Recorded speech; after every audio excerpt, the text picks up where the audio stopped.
Be ready. 5 seconds.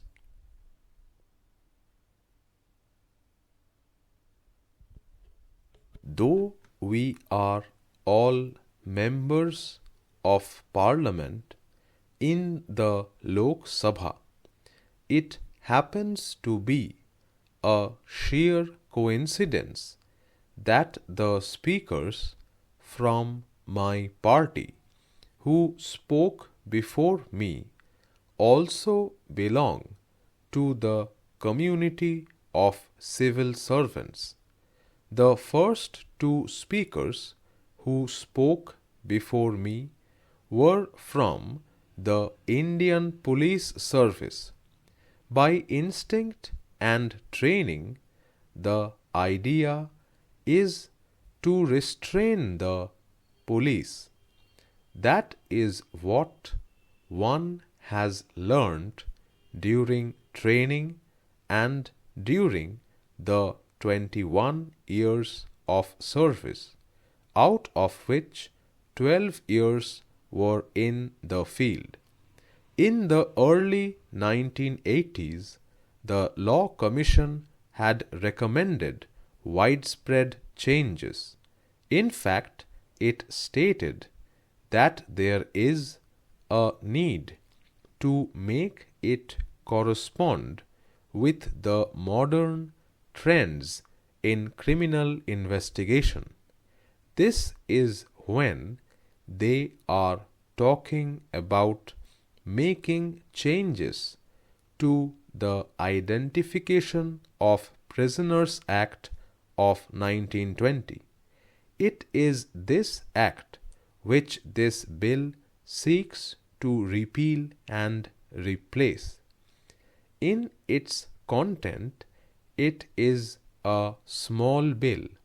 It has just 10 sections, but the kind of storm it has raised in the Parliament when it was introduced, and also today, after looking at the number of participants who have spoken on this bill, I have to say that there is a lot in this bill which needs discussion, and a lot has been discussed today. I am sure that we will all come out of this discussion much wiser. The bill, as I have said, seeks to repeal and replace the Act of 1920. Where was the need for this? It is not as if there was an immediate court case and the government had to come up with a new bill, or as if there was some other pressing need. The thing is that it just had been in the waiting for far too long. Many states tried to bring about piecemeal changes or amendments to the Identification of Prisoners Act of 1920. These states include West Bengal, Gujarat, Karnataka, Maharashtra, and Tamil Nadu. The last case was of Karnataka in 2021, when they sought to expand the definition of measurement and to include DNA, voice, and iris scans. However, the bill was reserved by the governor for the consideration of the Honorable President of India because it was felt that the bill was repugnant with the Act of 1920, which is a central act. So, we are where we should be.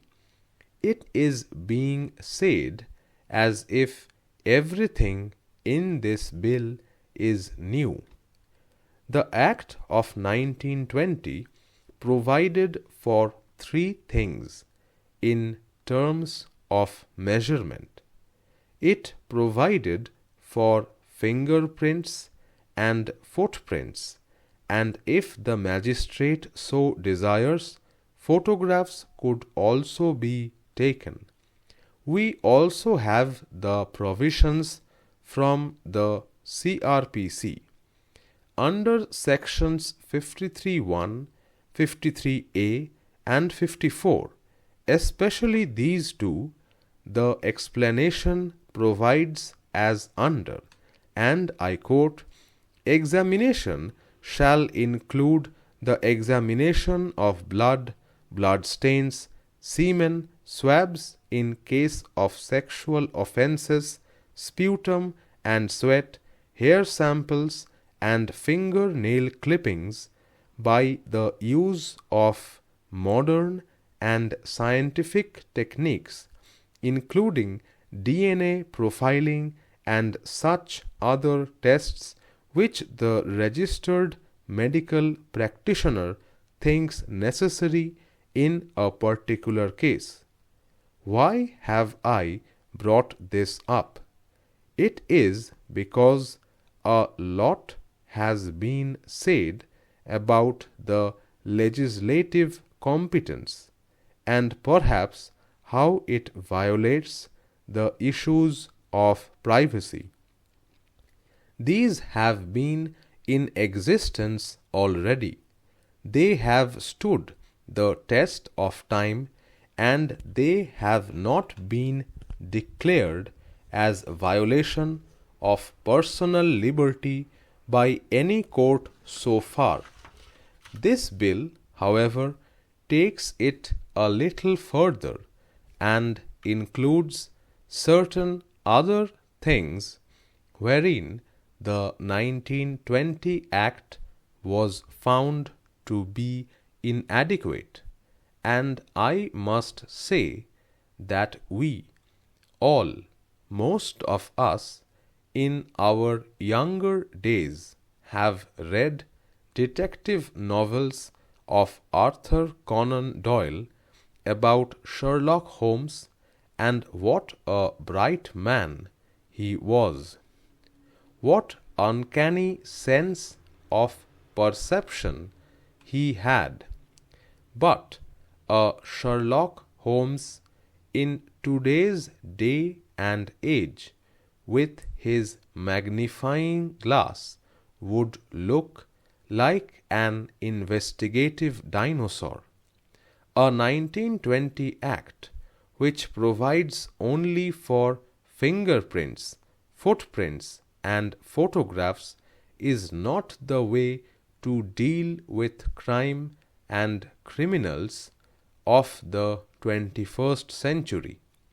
We cannot expect our police to be equipped with tools of early 20th century to deal with crimes and criminals of the 21st century.